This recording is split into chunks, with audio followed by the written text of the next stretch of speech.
Non-oil tax revenues total 622.8 billion naira, which was 73% of the revised budget, 73% only of the revised budget.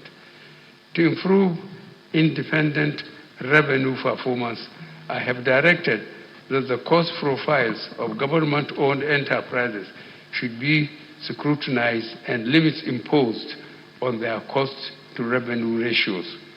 Supervising ministers have also been directed to ensure closer monitoring of the revenue-generating activities and expenditures of the government-owned enterprises.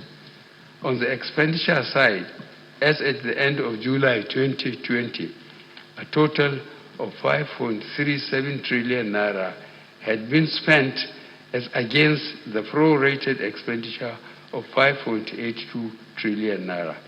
Accordingly, deficit was 3.27 trillion naira. This represents 66% of the revised budgeted deficit for the full year. Despite these challenges, we met our debt service obligations. We are also up to date on the payment of statutory transfers and staff salaries, while overhead costs have been significantly covered. For the first time in recent years, we commenced the implementation of this year's capital budget in the first quarter. As at 15 September 2020, a total of about 1.2 trillion naira had been released for capital projects.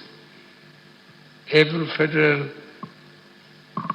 MDA, that's ministries, departments, and agencies, has received at least 50% of its 2020 capital expenditure budget, in line with my earlier directives.